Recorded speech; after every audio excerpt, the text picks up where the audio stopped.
So I've had the POCO X3 NFC for the past few days and it's been very amazing. I'm going to talk to you about my experience with it so far, and if you stick around to the end, I'm also going to give you my thoughts about this phone.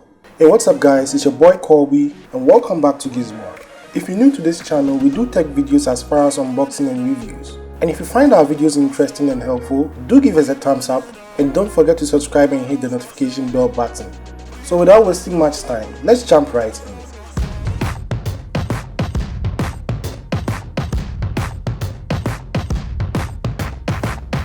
So looking at the specs of the POCO X3 NFC, it has a 6.67-inch 1080p display and also HDR10 and 120Hz refresh rate. It also has a 240Hz touch sampling rate, a Snapdragon 732G chipset, a 6GB of RAM and 128GB storage for this particular model, a huge 5160 mAh battery capacity, and lastly, a stereo speaker. Coming back to the POCO X3 NFC, the first thing that caught my eye was the phone appearance. The phone has a different design compared to any other POCO, and the back of the phone feels shiny and attractive with the POCO branding written boldly at the back. The phone looks really nice in cobalt blue, as you can see more details on the rear panel. And the back is also made up of polycarbonate, which adds a glossy texture to make it look premium even though it's plastic. Having a glossy back, it's also a fingerprint magnet, so I advise you to use a case provided in the box. The front panel is a flat piece of Gorilla Glass 5 and the frame is made of aluminium. Weighing 215 grams, the phone feels a bit heavy, but I got used to it within a short period of time. For ports, buttons and sensors, the POCO X3 has a mic and an IR blaster at the top. The left side has a Lonely Hybrid SIM slot and the right side has a volume key and a power button. The surface of the power button doubles up as a fingerprint sensor, which is fast as usual. The bottom part houses the audio jack, USB Type-C port, mouthpiece, and a second speaker.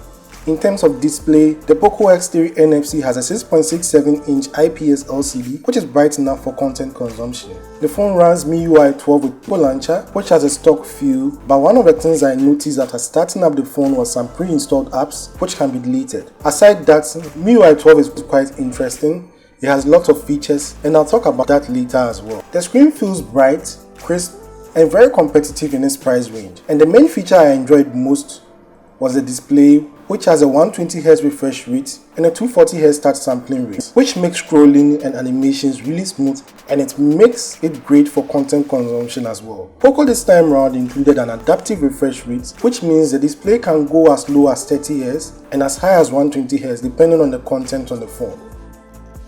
In terms of battery life, for a phone with 5160 mAh battery capacity, the battery lasts more than a day, and I must say this is really impressive. It can last me a whole day with some juice left, and 30 minutes of gameplay for PUBG or Call of Duty takes just 7% of your battery life. So this is really good. I'll be doing more battery tests, so expect a video on this soon. When it gets to sound, this phone has a budget mid-range, has a dual speaker which makes the sound more balanced. This is how the speaker sounds like.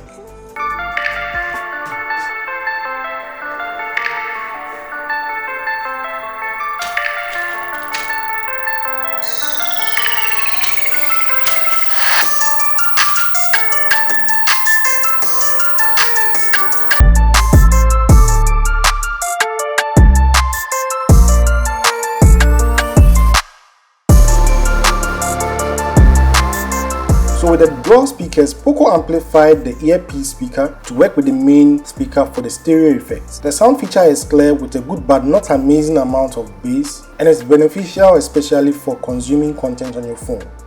Being the first phone to be launched with Snapdragon 732 chipset, I'm really impressed with the performance of the POCO X3 NFC.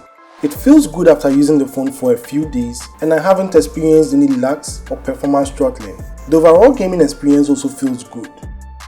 I'll be making a full gaming review soon, so don't forget to click on the notification bell to get notified. In terms of camera specs, this phone features a quadruple camera. It has a 64 megapixel powered by Sony IMX6A2, a 13 megapixel ultra-wide lens, 2 megapixel macro, and 2 megapixel depth shooter. It also has a 20 megapixel selfie shooter. Here are some of the camera samples I took for the POCO X3 NFC.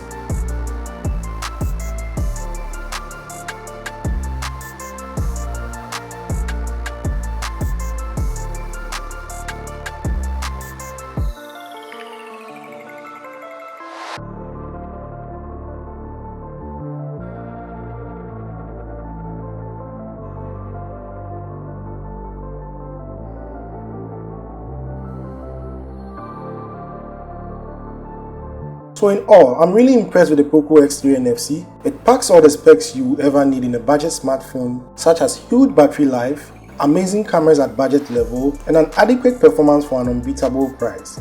I've been using this phone for a few days and it's too early to detect faults, but as far as the first impression goes, the phone feels smooth and snappy. Let me know what you think about this device in the comment section, and thanks for watching guys. I'll see you in my next video.